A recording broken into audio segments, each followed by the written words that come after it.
12月29號清晨，台北市民照常醒來，基隆港的這個調度員，他們拿起貨櫃清單，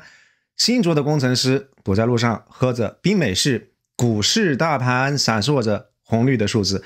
但就在平流層的邊緣，一隻巨大的蠍子正在靜靜地注視着台北這座城市，沒有呼吸，沒有體溫，只有冰冷的光電傳感器在處理地面的圖像。大家看到的這樣一張照片，黑白畫面，紅外熱成像的顆粒感，左側是台北101孤零零的聳立，而右側一架民航飛機正在爬升，生活的常態，和平的假象。這樣一張照片12月29號上午刷屏的時候，這個壓迫感甚至超過了萬炮齊發。為什麼呢？因為對於懂行的人來說，這個是零預警的羞辱。這意味着在那個清晨，台北的防空雷達網是一片空白，一架非隱身的螺旋槳驅動的長航時的無人機，如入無人之境一樣摸到了台北的家門口，甚至他還有閒情逸致抓拍民航飛機起飛。我能夠看得到你，我能夠鎖定你，而你甚至都還不知道我就在那兒。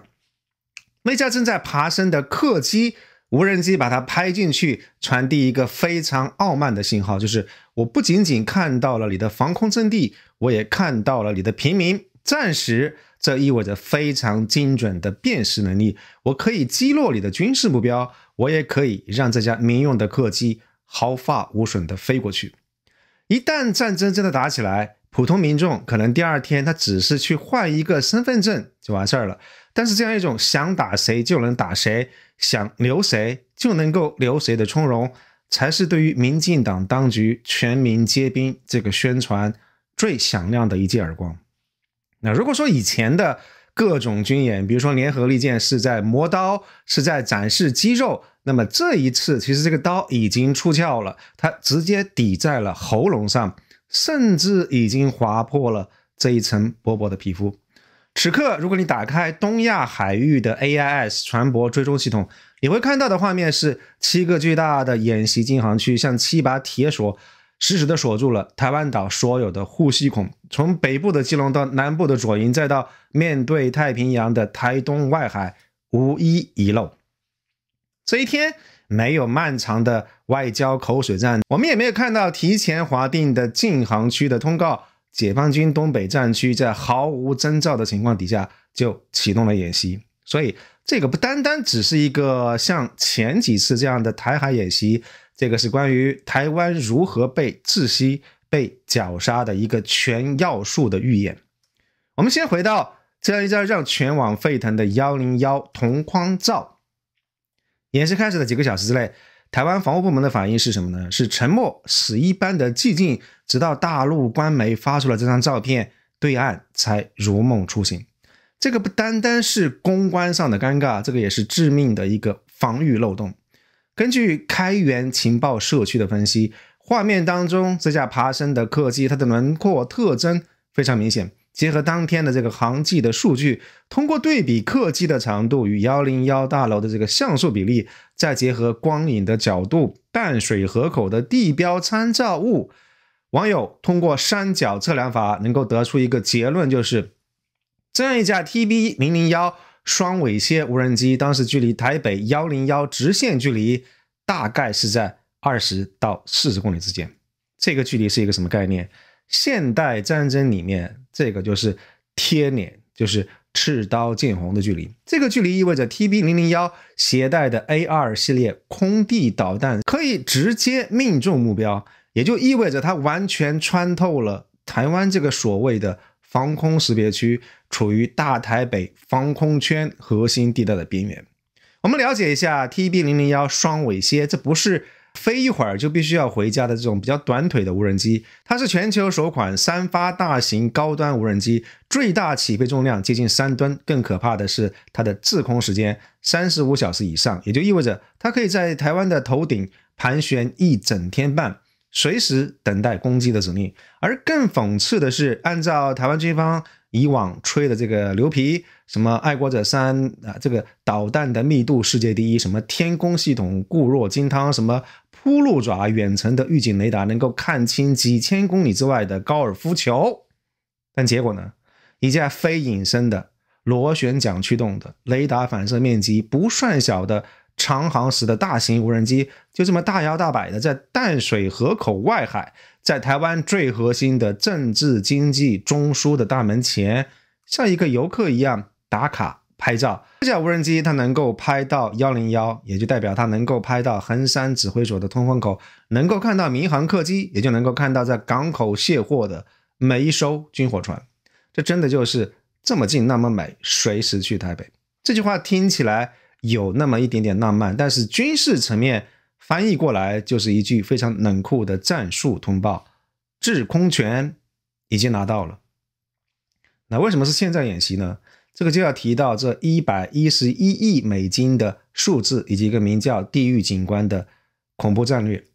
12月18號，美國政府批准了史上最大規模的對台軍售案，不是以往那些庫存的退役舊貨，這是清單裡面的東西，比如說海馬斯火箭炮、陸軍戰術導彈跟數千架自殺式無人機與巡飛彈，針對性極強，甚至可以說是為了這個焦土戰略與地獄警官作戰計劃量身定做的。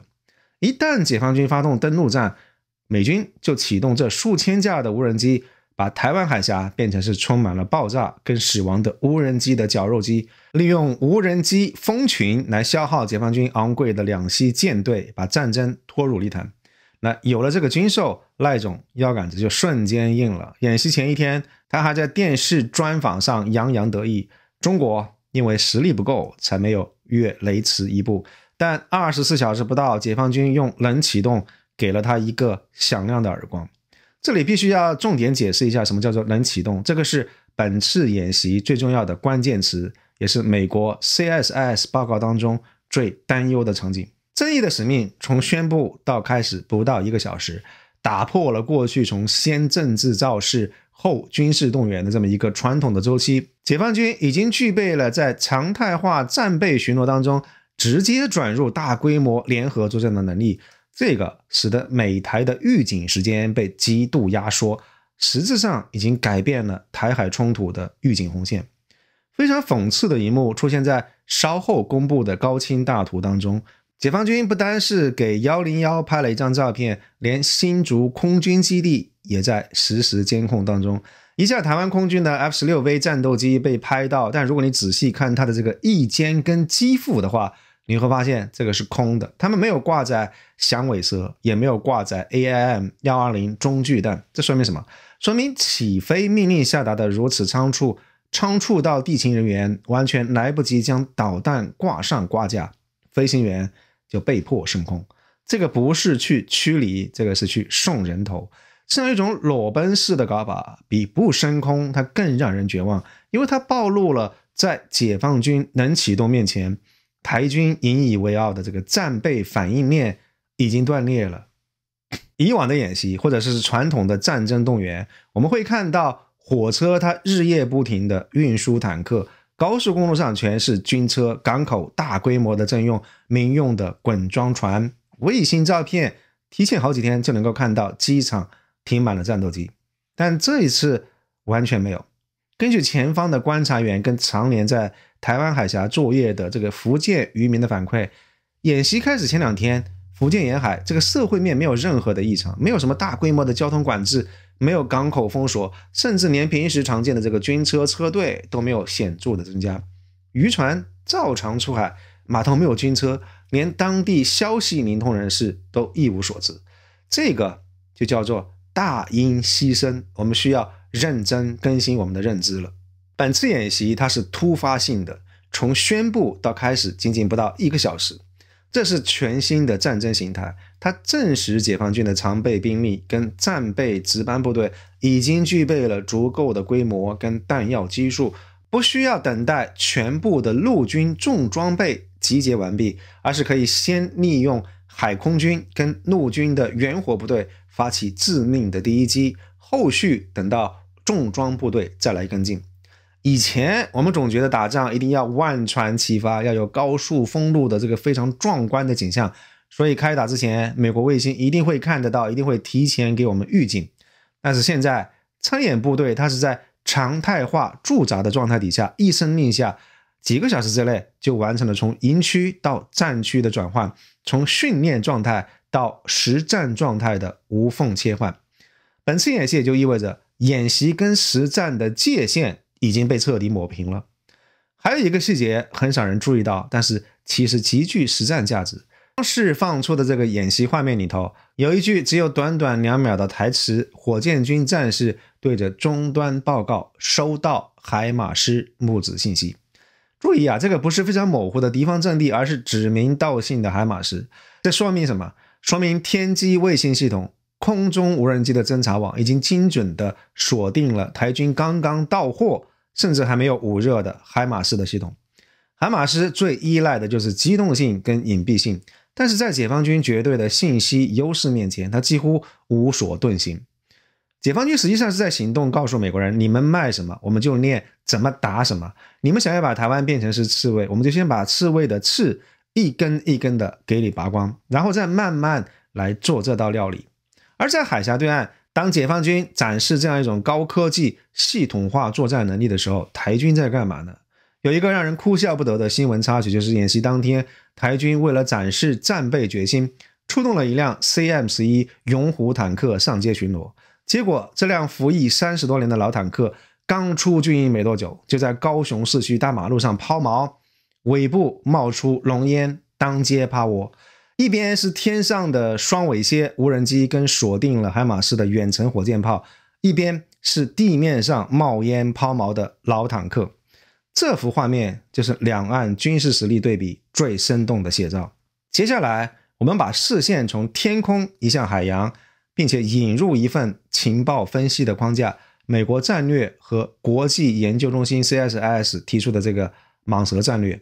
他們提出了一個核心概念，就是隔離與封鎖的混合戰。很多人可能不太能夠分得清這兩個詞，覺得意思都差不多，但其實在軍事跟國際法層面，兩個概念有天壤之別。那什麼是隔離呢？在這個劇本裡面，主角它不是解放軍的驅逐艦，而是中國海警的這個海警船。北京方面它不需要宣戰，只需要依據國內法，比如說海警法或者是海關法，它宣布在台灣周邊設立強化海關檢查區，理由可以是反走私啊、反恐啊，或者是環保檢查，所以這個屬於是灰色地帶的行動。如果美國軍艦此時強行介入，美軍就成了干涉他國執法的一方，這個在法律上會非常的被動。而封鎖則是戰爭行為，這個是海軍的主場，要布設水雷、潛艇伏擊、導彈打擊港口，這個會引發全面戰爭。蟒蛇戰略的核心就是要用隔離的手段達成封鎖的效果。為什麼這樣一招會管用呢？因為台灣有一個致命的缺陷，就是能源。台灣 97% 的能源依賴海運進口，液化天然氣是台灣電力的命脈。CSIS 的這個數據顯示，台灣的 LNG 的儲備通常只能夠維持8到11天，在夏季用電高峰，這個數字會更低，8到11天就是台灣的生命倒計時。解放軍甚至不需要擊沉任何一艘船艦，他們只需要讓海警船在航道上進行高強度的執法檢查，讓原本3天就能到的這個船變成15天才能夠到，或者僅僅是這樣一種準戰爭的狀態，導致國際保險公司將台海航運的戰爭險的費率提高10倍。那麼這些來自於卡塔爾、澳大利亞的 LNG 的運輸船，他們的船東就會因為風險過高而拒絕接單。而一旦天然氣斷供，2週內台灣的電力系統就會崩潰，這個就是所謂的熄燈時刻。沒有電，雷達就是廢鐵，芯片工廠就是倉庫，而社會秩序會瞬間瓦解，這就是所謂的不戰而屈人之兵。那麼這樣一個本來停留在理論上的劇本，是如何在過去3年裡面一步一步變成現實的呢？從2022年開始，沿着時間線我們來復盤一下過去幾年的這個軍演。2022年8月，大家還記得佩洛西訪台引發的這樣一場風暴嗎？當年的這個演習動靜很大，東風導彈飛越台灣島上空，第一次打破了海峽中線的默契。那個時候解放軍主要是展示火力，他們劃定6個禁航區是想要告訴世界說我們真的敢打，但海警力量當時還只是在外圍打醬油。某種程度上，這個演習它更像是一種戰略層面的一個憤怒的宣洩。但僅僅8個月之後，2023年4月聯合利劍演習的時候，情況就已經變了。山東艦航母編隊第一次前出西太平洋，佔據台灣東部的海域，這個在戰略上是一個巨大的突破。因為過去台灣認為是中央山脈是天然的屏障，東部的花蓮、台東是安全的後院。但當這個山東艦出現在東邊的時候，意味着解放軍不單單能夠從正面打台灣，還能夠從後面包抄，所以台灣在這個時候就已經變成了是一座孤島。但真正的質變發生在2024年5月，聯合利劍 204A， 那記住這個代號，它是解放軍戰術的分水嶺。本次演習當中，中國海警第一次成為了主角。情報顯示這個海警編隊不再是在公海巡邏，而是直接切入了烏丘、東引這些外島的所謂限制水域。那這是一個什麼信號呢？這意味着北京開始把台海問題內政化，也就是他們用印着中國海警這樣的白色船身掩護身後海軍灰色的炮口。這個讓美軍非常的尷尬，因為你很難對着一艘執法船發射導彈，對不對？緊接着就是2024年10月的聯合利劍 204B。 那如果說 A 是宣示， B 就是實操來預演港口封鎖。當時海警的2901、1305、1303、2102四個編隊深入到台灣24海里毗連區，在寶島周邊畫出了一道航跡。當時官方的宣傳圖片上，這樣一道航跡拼成了一個心形，被網友戲稱是海警的愛。但是如果你把這個紅色的心形疊加在地圖上，你就會發現這是一條勒在台灣脖子上的絞索。這個不單單是在演習，這是在確立管轄繼承的事實。解放軍是在用實際的行動告訴世界，這裡歸我管，想進來得要經過我的同意。那如果說2024年還在切香腸，那麼2025年解放軍是已經直接把刀架在了命門上。2025年4月海峽雷霆 2025A 這個演習，其實媒體的報道不太多，但是在演習的區域出現大量民用滾裝船跟運輸船。他們是在幹嘛？是在演練持久戰的後勤，要維持對於台灣長達數週乃至於數月的隔離。光靠軍艦遠遠不夠，必須要動員龐大的民船力量來運送補給人員，甚至是協助攔截。而這兩天社媒上流出來的一個照片顯示在看似普通的集裝箱貨輪上，經過簡單改裝之後，加裝垂直發射單元，這個就是傳說當中的模塊化的集裝箱導彈系統。我們可以想象一下，美國的航母戰鬥群在趕來馳援的路上，雷達顯示周圍都是普通的商船，那突然其中一艘商船它失效偽裝，數十枚反艦導彈或者是上百架無人機呼嘯而出，這個就是長軍於民的招數。你打不完中國所有的商船，而每一艘商船理論上都可能藏着致命的匕首。這樣一種海上的人民戰爭戰術，可以直接讓美軍的戰場態勢感知系統過載而崩潰。然後就是我們現在正在目睹的這樣一場正義行動2025。那這個代表着目前解放軍封鎖能力的最高形態。我們可以用3個關鍵詞來形容。第一個就是無預警，沒有任何徵兆，突然就全線出擊。這個檢驗了什麼？檢驗了台灣防禦體系的反應滯後。當你還在睡夢當中被驚醒的時候，對方軍艦已經堵在家門口了。這個也讓美軍航母戰鬥群它根本來不及從橫須賀或者是關島趕過來。第二個是全要素的合成，陸海空火警5大力量全部出動。首日就偵測到28艘艦船或者是89次的軍機，而其中最震撼的是3航母時代的到來。11月成軍的這個福建艦在12月17號首次穿越台灣海峽，雖然演習期間它在返場休整，但它的存在本身就是一個巨大的戰略砝碼。電磁彈射航母在東，遼寧艦、山東艦分別在南北，這意味着什麼？解放軍可以在台灣東側建立起持久的高強度的制空權。第3個關鍵詞是實彈化。本次演習包含在台灣周邊海域的實彈射擊，這個在以往圍島的演習當中非常罕見。實彈也就意味着說隨時可以由訓轉戰。而我們再看一看演習區域的華設，正義使命2025融合了隔離跟封鎖兩者的這個混合模式，也就是內警外軍的雙層絞鎖。外圈這裡是給美國人看的禁區，領銜的是萬登大區055型。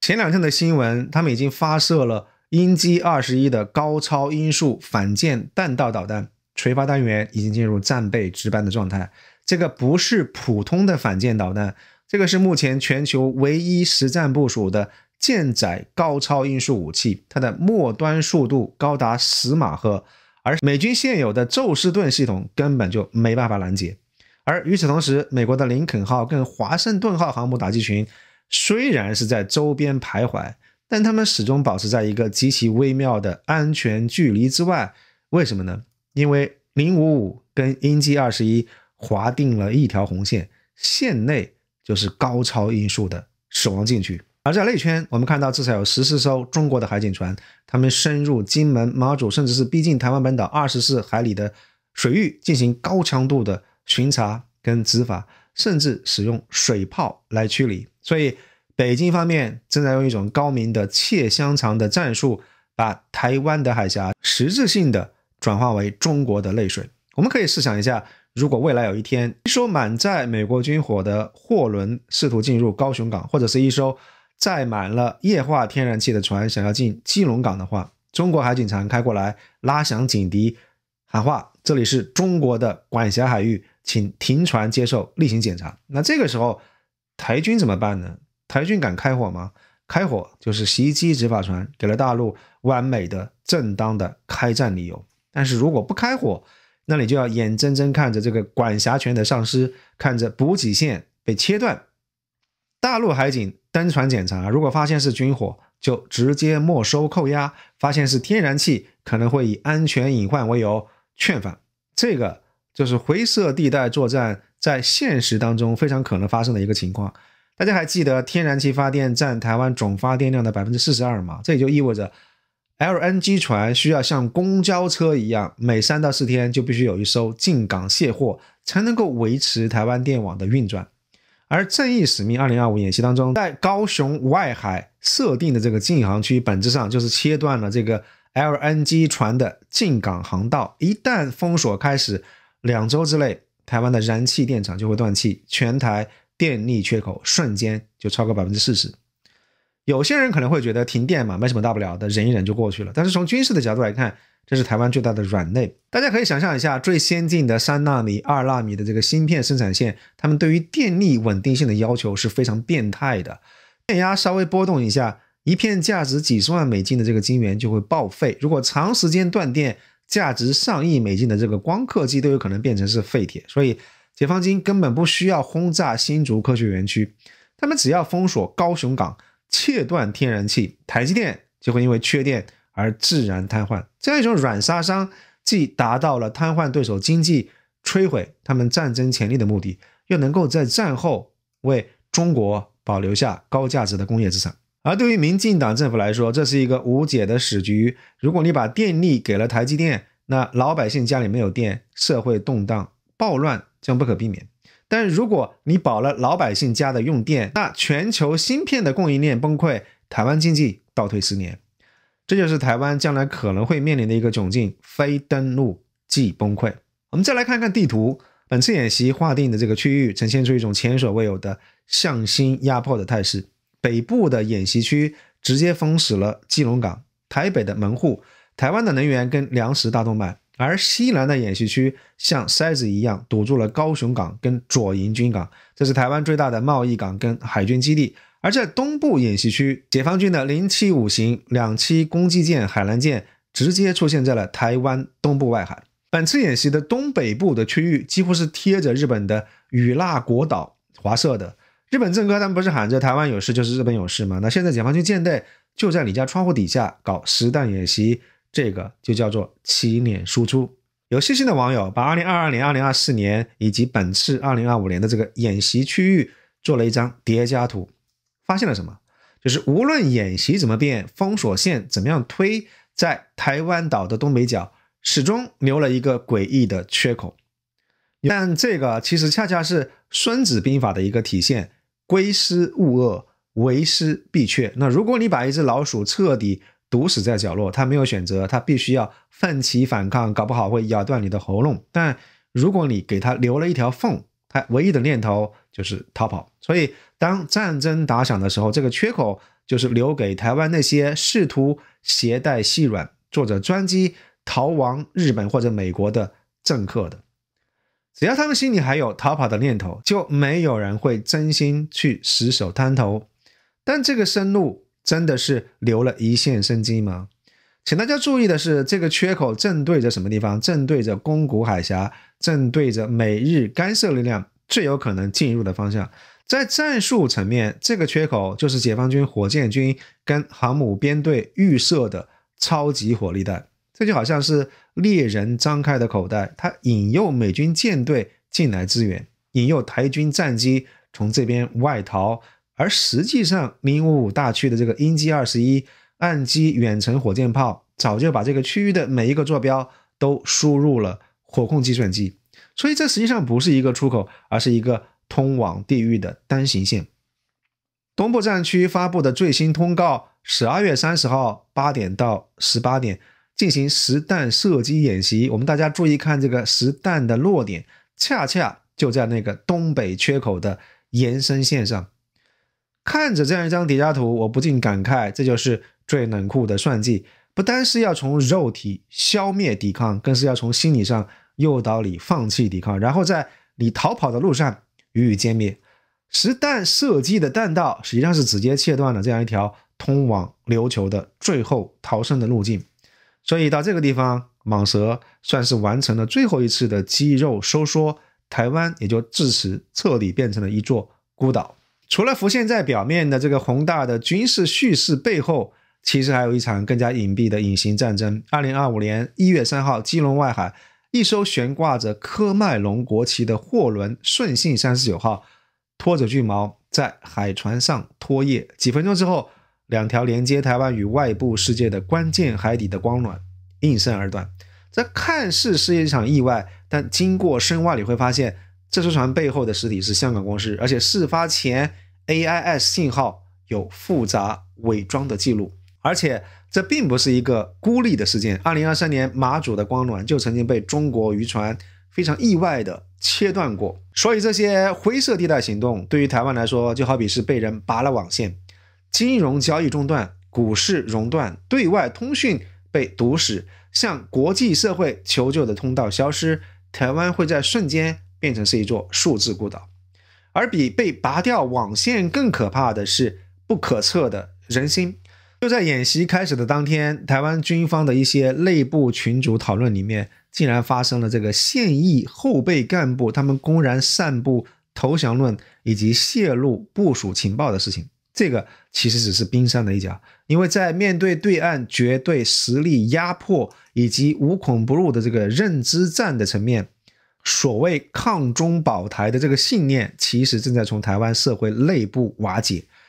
當你的雷達看不見敵人，當你的長官在群裡轉發投降指南，轉發殲36的這個激光武器的時候，當你的戰友開始懷疑為何而戰的時候，其實這樣一座堡壘已經從內部被打開了缺口。既然美軍想用成千上萬的這個廉價無人機的蜂群戰術來制造地獄景觀，那解放軍怎麼破解這一招呢？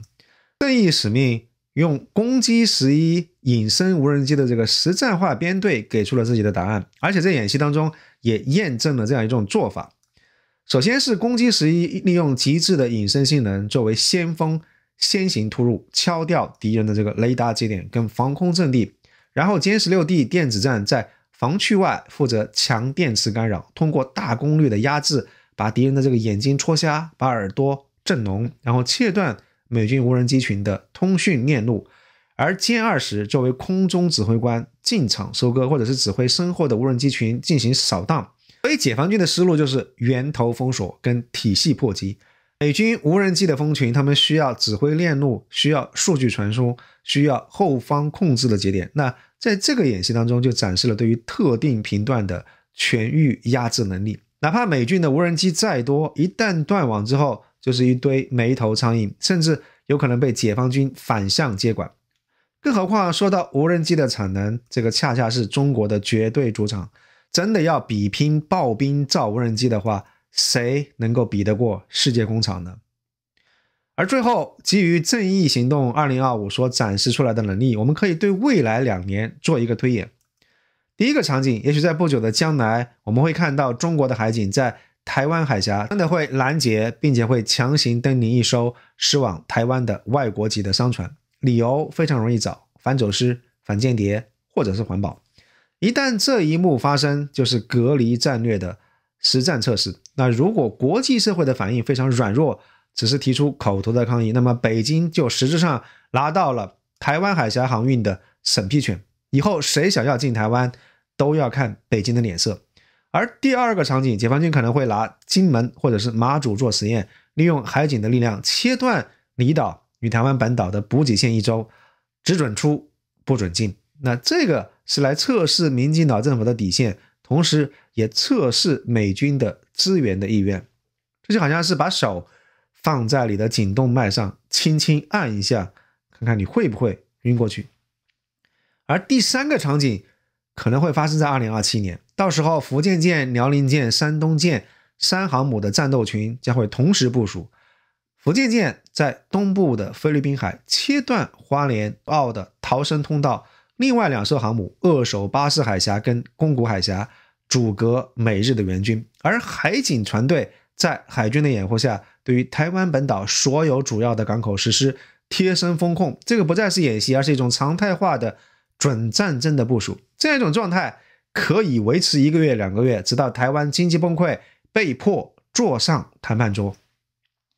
所以正義使命2025演習是中國對台軍事鬥爭準備一次質的飛躍，是 CSIS 蟒蛇戰略理論的一個實戰化的預演。這是一項龐大而且精密的系統工程，它的目的非常明確，就是將台海淚水化，並且實現主權的實控化。2026年即將到來，而所有的台海跡象都已經指向了2027年。